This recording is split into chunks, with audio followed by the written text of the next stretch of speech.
Yes, sweet boy, good person, tomorrow you should wake up. You are a wonderful person. A rich man's wife got sick. When the woman realized that she was going to die, she called her only daughter and said, "Look, my child, do not deviate from the truth and goodness, then God will always be with you." He died after he said, "I will always watch you while I'm in the other world." The young girl went to her mother's grave every day and cried. He never deviated from truth and goodness. When winter came, a layer of snow fell over the tomb like a white veil. When the spring sun melted this snow, the young girl's father got married for the second time. The new lady brought her 2 daughters home with her.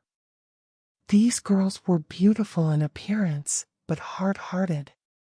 So the bad days began for the stepchild. So this stupid girl will stay on the same roof with us. The bread eater deserves it. Let's get the cook out, this will take care of him. And they took his beautiful clothes and replaced him with a shabby apron and a pair of clogs.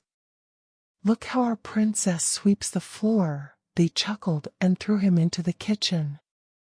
There she had to get up early and do heavy chores from morning to night, such as carrying water, making a fire, cooking, and washing clothes.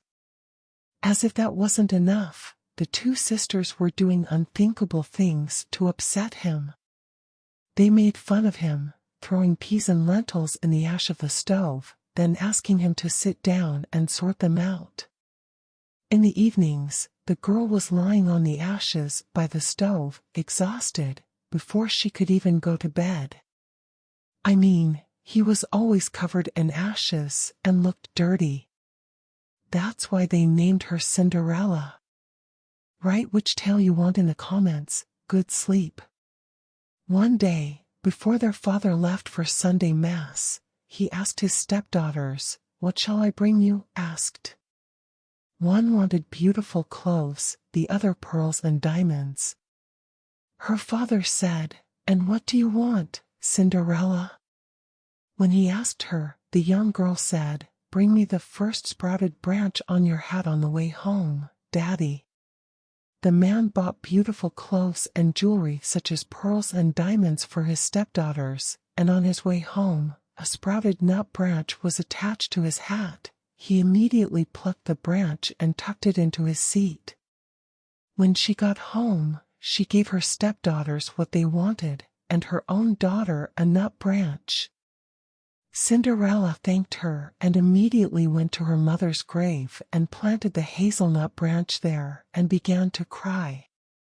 He cried so much that the tears flowing from his eyes watered the sapling. Over time, this sapling grew and became a beautiful tree. Cinderella went there 3 times a day, crying and praying. But each time a white bird landed on the tree, and whenever the young girl wanted something, the bird threw her down. Then, the king of that country organized a wedding feast that would last for 3 days. All the beautiful girls who have never been married were invited to the festival, so the prince would choose a wife for himself. Hearing this, the half-brothers' hearts leaped, for they had both been invited. Calling Cinderella immediately, she said, "Comb our hair, brush our shoes, fasten our belts. We are invited to the king's palace," they ordered. Cinderella did as she was told, but she also cried, because she wanted to go to the dance too. So she asked her stepmother to let her go. But her stepmother said, "Cinderella, your head is covered in dust. Are you going to the festival in this outfit? You have neither dress nor shoes." As if that wasn't enough, "You also want to dance," said. In the face of the girl's plea, he said, "Look, I poured a cauldron of lentils into ashes. If you can choose the best of them in 2 hours, you will come with us," he added. The young girl went out the back door into the garden and said, "Pigeons, doves, dear birds, help me sort it out," he called. Throw the good in the cauldron. Feed the bad guys. Then 2 white doves perched on the windowsill. Then the doves came out. Then all the birds in the sky chirped and went to the ash heap. Pigeons and other birds put their heads in the ashes, packed the lentils, and threw the good ones into the cauldron. An hour had passed when they were done, and then they were all gone. The young girl took the cauldron to her stepmother, so he thought he could go to the wedding. But the woman said, "No, Cinderella, you have no clothes to wear. You can't dance with your clothes on, everyone will laugh at you," he said. When the girl cried, she added, "If you can sort 2 cauldrons of lentils within an hour, you can come with us," and he added, "He can't do that anyway." He thought through it. 2 cauldrons emptied the lentils into the ashes. The young girl immediately went out the back door into the garden and said, "Pigeons, doves, other birds in the sky, come help me sort it out," he called. Throw the good in the cauldron. Feed the bad guys. Immediately 2 white doves landed on the kitchen window, followed by 2 doves. Then the other birds in the sky chirped and went over to the ash heap. Pigeons and other birds stuck their heads in the ash and filled the cauldron with the good lentils they had chosen with their beaks. Within half an hour they were done, and then they were all gone. Thereupon, the young girl took the cauldron to her stepmother. He thought he could go to the wedding with them. But the woman said, "Don't worry about it. You are not coming, you have no clothes to wear. You can't dance with your clothes on, and then you'll embarrass us." And he turned his back and left with his arrogant daughters. When they got home, Cinderella was lying in her shabby apron by the ashes. A gas lamp was burning in the chimney, dimly glowing. In fact, Cinderella had jumped out of the pigeon's nest and ran to the hazelnut tree. Meanwhile, he had taken off his beautiful clothes and laid them on the grave, and the bird had taken them away. So the young girl was now in the kitchen in her old apron. On the second day of the festival, as soon as her stepmother and siblings left the house, Cinderella went to her mother's grave and called out to the hazelnut tree, "O tree, shake and shake. Let it be gold and silver." This time the bird threw down a dress more beautiful than the previous one. When the young girl came to the palace in this dress, everyone was stunned by her beauty. The prince had waited for him. As soon as he arrived, he took her hand and danced with her all night long. When it was late, the young girl wanted to return home.